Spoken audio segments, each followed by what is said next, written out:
Hi guys, and welcome to Budget Queen. Hope you're all doing well. So I'm back in with a video just of tips and tricks that you can do. Sorry, just ran up the stairs and I'm like puffed.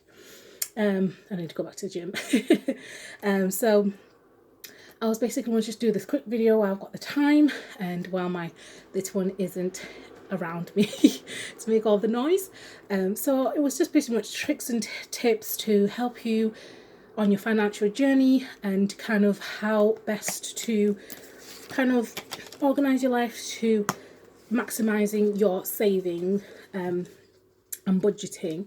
And I think when I was younger, I wish I had this because I never really had anybody to tell me like, oh, you should save or cut down on this and think about the future. And I think you get told, but sometimes when things are put into perspective, more of like practical ways you could do that, you tend not to really listen and you just think, oh well.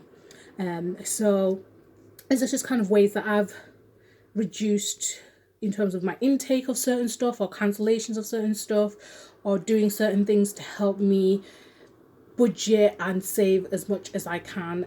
Just because I know a lot of people, especially around uni age, early 20s, you're not really going to be thinking about money. You want to go out, you want to save, but I would encourage you that if you're in your early 20s, if younger, to think about budgeting, to think about saving, because as much as it's nice to have fun now, later on it becomes priority to be able to budget and to be financially in a better place, and you don't want to have that hanging over you because life is sometimes hard and having financial difficulty is even bigger burden. And from experience, especially now as a single parent and having gone through what I'm going through and have been through, I just think now, like, if I had planned myself better and put myself in a better place financially, maybe I wouldn't be back home, and trying to save up and all this stuff. And I'm still grateful for where I'm at now. There's nothing wrong with it. But, the human being can't help sometimes but think about what if. So I definitely would, encourage anybody to either start cash stuffing or do some of the things that I've listed on here just to help themselves save a bit better or budget a bit better. Because I know with uni, some people get given kind of like student finance, as in like the monthly, sorry, not monthly, kind of term time amounts you're given to help you through uni, whether that's for books or anything to do with the course. But let's be honest, when you're young, you're going to use it on, going out, food, etc. Because I know I did.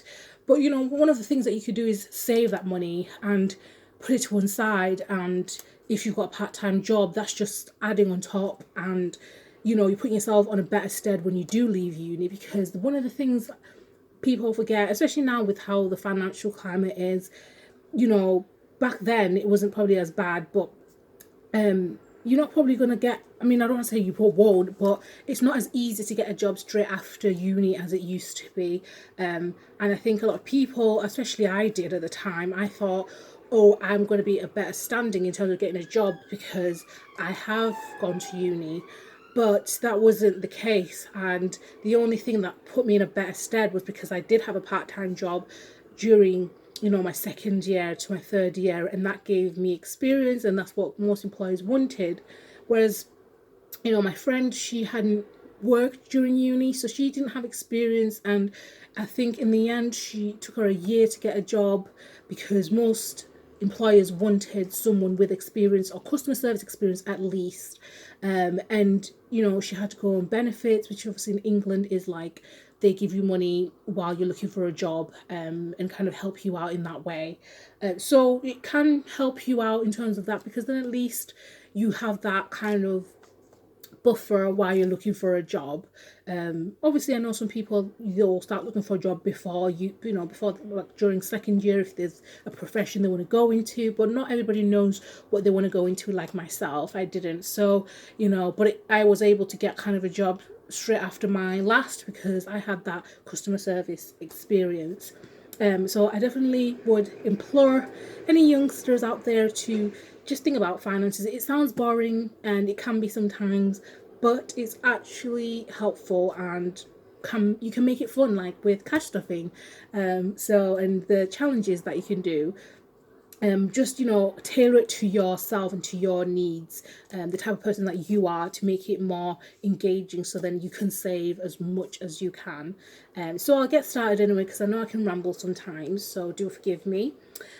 So the first one I said is reduce on ordering takeaways if you can, or eating out, just because I was so bad at this, especially when I lived by myself before moving in with my mum. I would probably order a takeout 4 days out of the week because I'd be so tired from work. I'd picked up Maya from nursery, I've got her bathed, I've cooked her food, and she's all set and, done, and then I'd just be like, I cannot be bothered to eat like what I've cooked for us both, so I'm just gonna order out because I deserve something good. So that's what used to be my thing, and I literally looked at my, my statement, and I was like, I'm literally spending £200 a month on takeaways, because I was just, I didn't see, because I didn't see it, and it was just that, like, coming out like direct debit in my card. I didn't think about it. So as soon as, like, you realize, like, and you calculate everything, it's like, that is a lot of money. So I definitely would say, like, watch where the pennies are going with the takeouts and going out, because it's so easy to, spend 20 quid here, £10 there, £50 here. But by the time it adds up, it's, it's more than you probably thought. So I definitely think that's a big one. It was definitely for me anyway. And also cancelling any subscriptions that you don't need, like the gym subscription. Like, if you're going twice a year at the gym, maybe you need to cancel it, because you're just paying them at this point just not to go. So if you're really dedicated and you go often, and yeah, that's great. But a lot of people, even my friend is very much like this. She still pays for the gym, and she'll say to herself all the time, I'm going this time, Sib, I'm going this time. And I'm like, okay, have you gone? And she's like, no, I still haven't. I'm like, you need to cancel the subscription, because you're just paying them to not go at this point. And the same with the Amazon Prime, Netflix, any phone applications. If you're not, using them, or, you've got one or the other and you don't really watch another one, you can cancel one, so then you can at least utilize the one that you do use most often. And a lot of you people out there, I say you people out there, but I probably am, myself included, we're paying for people to watch the subscriptions we've paid for. Like, sometimes I think about it, I'm like, so I'm pretty much just paying £10 for Netflix so 4 other people can watch them, which is a nice thing to do. Let's be honest. And I use it often, so I don't really mind. But if you don't use it, and obviously other people are utilizing it, maybe it's something to think about and be like, oh, I'm not really using it, it's not worth it for me to keep it around. And the same with phone applications, whatever that might be. If you don't use them, just maybe delete them, cancel the subscription. And same with shopping at low cost stores. So this can be for food and clothes.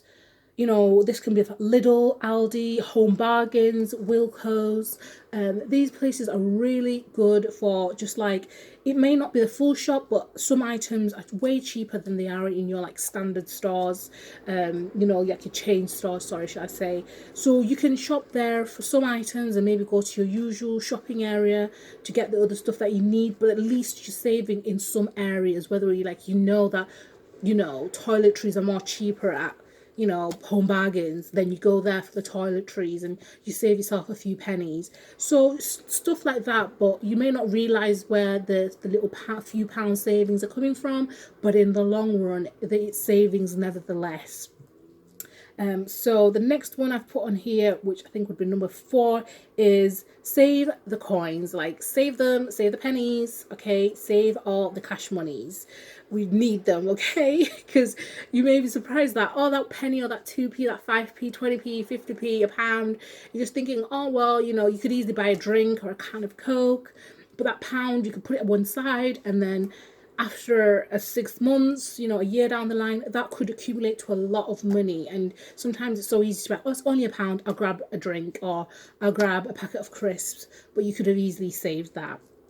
And number 5 is car boot sales. My sister has gotten me into car boot sales, and I love them. Like, you can still get some new stuff, and some of them you just have to do your research on which ones are the good ones, but you can get some good stuff at car boot sales, whether it's like furniture or, you know, kind of small items around the house that you might need, but you're saving a whole lot than going to the shop directly. And it's just about being, you know, savvy with looking for the good deals and the right kind of quality as well, because you can still get really decent new stuff at car boot sales. And also charity shops do have some new stuff with tags from good shops that they get donated from. So it's just about looking and finding the right places, and there's no shame in looking in these areas at whatsoever. And number 6 on here is extra income. Like, I thought to myself, yes, I can save with my income, but I can save even better with a second job. I admit it's a lot of work, it's hard, it's taxing, I'm tired. I don't dispute that. However, for my long-term goal, sometimes, you know, you have to sacrifice, you know, a little bit of sleep here and there, just so you can get to where you want to financially. So I definitely would say even side hustles, you can just have like a side hustle on the side, wherever that might be, whether it's selling stuff online, you know, it's still some income coming in, and at least you know that it's subsidizing your main pay, and your main income, wherever that may be coming from. So that's a good way to kind of get extra money, and then at least you can save that much more. And number 7, I have to use coupons, vouchers, you know, places like Red Letter Days, Voucher, Groupon. These are like places that you can get good deals, you know, even places like lastminute.com if you want to go away for holidays. But you can get good deals on so many things on there, and it doesn't mean because you're saving you can't go nice places or you can't visit places. You can, you just have to look for the deals. And at least when you're saving in this way, you know that you've probably saved a couple of £100 or a few pounds, instead of going directly and paying for the, you know, the place from the website itself. You're able to get the deals from these companies, and these websites. So I definitely would recommend places like this, because even for, like, you know, Christmas presents or birthday presents, when you're thinking for other people, these are great ways, especially like Red Letter Days. I always think they're a great way for, like, if you're giving a couple, you know, a gift, like an anniversary, like for my sister, you know, that's one of the, you know, kind of a spa getaway. It was really good deals for like couples. So stuff like you can consider, even if it's not for yourself but for other people. And number 8, even though I could have put this with the one I've just previously said, Black Friday. Like, I'm not gonna lie, I pretty much save for Black Friday before it arrives, because they do have good deals, and you know that you can utilize it to your best by listing everything you need for the, you know, whether it's new coats, new this, new that. You can utilize it on Black Friday, and even on, you know, around Christmas time, when it's New Year's, kind of New Year time, you can get good deals, like just January sales. You can utilize those times to buy what you need for the coming, you know, year, or even the following year. And then, you know, that's checked off your list, and you're not going to these expensive shops to kind of, you know, get your things. Oh, sorry, it's got something in my eye. So you can utilize those kind of deals. Like with myself, I haven't bought Maya any shoes since last January, because those were the sales. I got her all the summer shoes, the, you know, the boots for this year that's coming. Obviously, I just overestimated the size because she was going to grow into them. But I haven't bought any shoes because I already estimated that, okay, she'll probably be this size by this stage. So let me buy them now. And I just hold the shoes, and she just has shoes there. So I'm not buying any shoes throughout the year, because throughout the year they are expensive. You know, especially the ones I like to get her comfortable shoes, that can last long as well. So I did that, and I hadn't had to buy any shoes, which is great. And I've done the same in terms of clothes. You know, she pretty much hasn't had any new clothes from me, even on her birthday. They're mainly from her dad, because I'd bought all the clothes I needed to buy, and she's good. And the next one would be number 9, and that's to move in with family friends, or house share, because this is a great way to just cut down on costs in terms of just household costs, rent, utilities, and you can then save that much more than living with yourself. And that's obviously if you're in the position to do so, that is, just because that's what I did, moved back in with my mum just so I could save the most I could. And number 10, I have put down cash stuffings, because they're a fun way to save. You're able to budget, you can keep track of your finances. And if you're not into cash stuffing, have like a savings account where you know you can't pull money from it. It has good interest rate. That money, once it's in, and you can't withdraw it. And that's, for me, the only way I can be disciplined. If I have the option to pull it out, it's getting pulled out.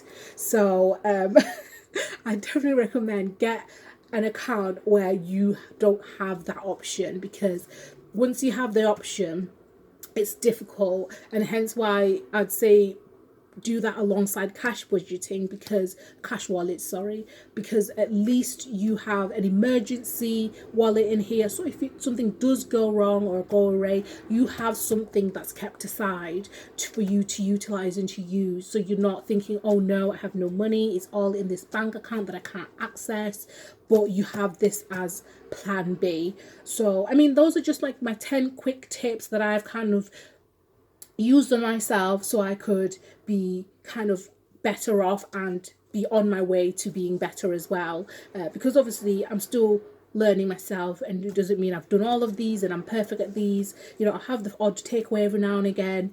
I've got Netflix, yes I do. I don't have Amazon Prime anymore, so I got rid of that. So in terms of, you know, other stuff I have done, a car boot sale, I do love a good car boot, I'm not going to lie.